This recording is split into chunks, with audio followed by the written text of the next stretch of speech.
Welcome to episode 313.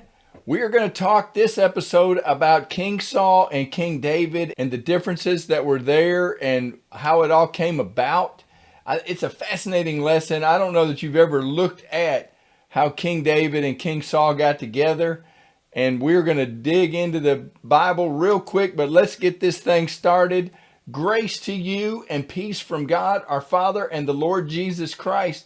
Well, I want to dig into 1 Samuel 16. I talked about that in the last episode, and I want to continue the lesson that I've had of the three things that I would change if I was in charge of the modern church. Thank God I'm not in charge of it. God the Father is in charge of it, and Jesus and the Holy Spirit. And I'm just here as I'm reading, as I'm looking at the world, as I'm looking into things transpiring today, and I'm just thinking, what can we do to take back some of this peace? And I believe it's pretty clear we need more power, we need more unity, and we need more wisdom, more knowledge. And we're concentrating in this episode on the power. You and I are kings and priests in God's kingdom.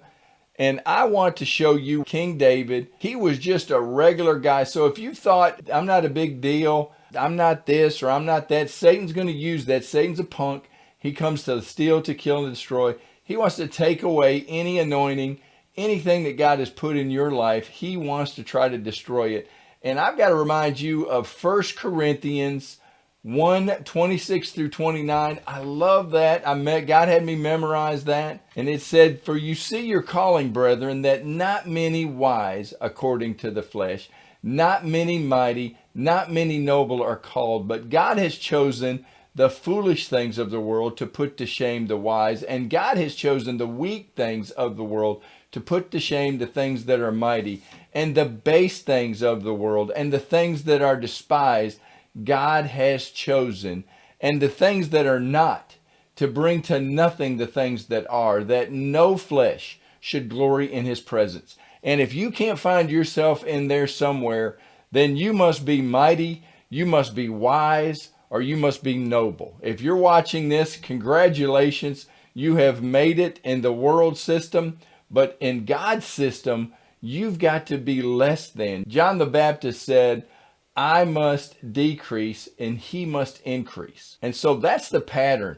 If we're to be more in the kingdom of God, it's got to be less and nothing really about us and everything about Jesus. And that's why, so this soapbox moment here, we need to get into the Word of God and allow the Word of God to get into us. And when we look at Genesis 1:1 through 3, and I'm going to read that again real quick. "In the beginning, God created the heavens and the earth. The earth was without form and void, and darkness was on the face of the deep, and the Spirit of God was hovering over the face of the waters. Then God said, 'Let there be light,' and there was light." And so in those three verses at the beginning of the Bible, we see Father God, we see the Holy Spirit, and we see Jesus, the Word of God, all together.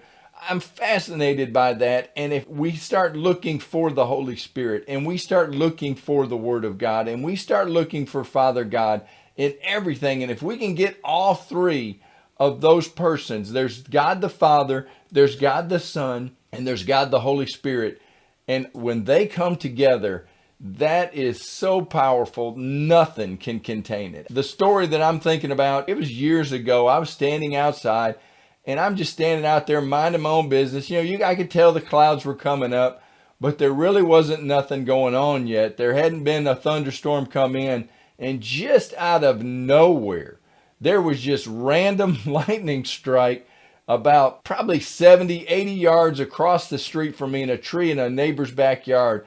And when I tell you, I about jumped out of my skin. It was incredible. And I just want to talk about that kind of power. That kind of lightning strike power is nothing compared to the power of God. And we have the exact same power living on the inside of us that raised Jesus Christ from the dead. We have got that on the inside of us. What we need to learn to do is we need to learn to get that word, that power out of us and into this world. And that's why I'm here. We've got to get this word. We've got to proclaim it, and we've got to believe it. There's things hindering us. That's not going to be this episode. It's probably going to be the next episode. What's hindering our faith? I want to look at King David real quick, because King David was just really a nobody. He wasn't even picked by his father. That's how important David was to his family. Jesse was told that Samuel was going to anoint one of Jesse's sons. And they had this sacrifice. Jesse had all of his sons get together. Samuel had them all stand before him. And I'm telling you, Samuel had a wonderful relationship with God, because you or I, if you had all these kids in front of you and you've got to anoint one of them, and he's looking at this line of kids and nope, that's not it. Nope, he's not it. Nope, he's not it. And then all of a sudden he's looking at this last one and he's like, I sure hope this is the one. And he's listening for God, and God did not choose the last one. And so if you look at Samuel, the relationship that he had, and was listening to God's voice, and Samuel was waiting for God to say, yeah, that's the one. And he's got all these kids, and his father, he was told to bring the sons, and he brought all of these sons in front of Samuel. And then Samuel turns to the father and said, are these all of your sons? And this is 1 Samuel 16:11. And Samuel said to Jesse, are all the young men here? Then he said, there remains yet the youngest, and there he is, keeping the sheep. And Samuel said to Jesse, send and bring him, for we will not sit down till he comes here. And he sent and brought him in. Now he was ruddy, with bright eyes, and good looking. And the Lord said, arise, anoint him, for this is the one. Then Samuel took the horn of oil and anointed him in the midst of his brothers. And the Spirit of the Lord came upon David from that day forward. So Samuel arose and went to Ramah. Now, I want you to notice a couple of things here, that David's family didn't even think he was worthy to be part of this procession. They put him out in the field. Look, go out there and watch the sheep. And David went. That's David's humility. We talked about that in the previous episode. But David was out there tending the sheep. And that is phenomenal. God does not look at the outward appearance. God looks at our heart. We are to guard our heart, because out of our heart are all of the issues of life. We need to learn to guard our heart.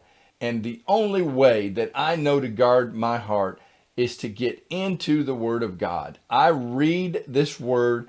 It washes my mind clear. It says in Romans 12:2, to not be conformed to this world, but be transformed by the renewing of your mind, so you will know what is that good and acceptable and perfect will of God. There are 3 different levels. I believe we're going to get into all that. We're not going to chase that rabbit right now.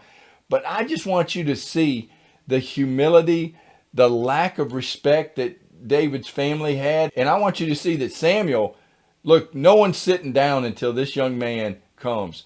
Samuel, there's something to be said for the prophet Samuel. He had a close connection with Father God. He listened to God's voice. He knew it. We can hear God's voice as well. I believe that's what I want you to hear out of this, is that there was a difference. Because I want to keep these short, I want you to be thinking about over the weekend King David and how he was anointed. And he was out in the field, just a regular guy. And that's what I want to encourage you, that if you're just a regular guy or a regular gal and you don't see anything wonderful, God sees something in you. You are God's favorite. If God had a refrigerator in heaven, your picture would be all over it. I'm telling you, God loves you, and he wants to raise you up. If you have accepted Jesus Christ as your Lord and Savior, God is inside of you. Holy Spirit is everywhere all the time. And I want to encourage you that we need to start walking and talking and acting like the kings that we are. That's the whole purpose of this episode right here, is that you are a king. We talked about in the previous episode how Jesus said that John the Baptist was the greatest among anyone born of women from that time previous. That includes King David. And King David was a man after God's own heart. And Jesus himself, God himself, calls out John the Baptist as saying that he was the greatest among those born of women. Everybody from John the Baptist until now, the least of these in the kingdom of heaven shall be greater than John. And I want to tell you, you are greater than the greatest prophet of the Old Testament, regardless of how you see yourself. It's how God sees you. It's what the Word of God says about you. And I want to encourage you to get into the Word of God. That's the whole reason I'm here.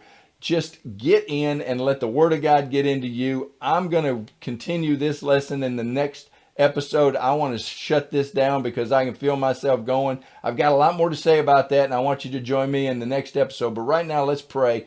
God, I thank you so much for this listener. I thank you that you have come and made us kings and priests. And God, I pray in Jesus' name that we would help build your kingdom. You are the King of Kings. God, we are here to serve you. We are here to minister to you. And please lead and guide and direct us. Lord, you do that through your word and with your Holy Spirit. God, we thank you. We love you. We ask it all in Jesus' name. Amen. Well, thank you for being a part of this, and I look forward to visiting with you in the next episode.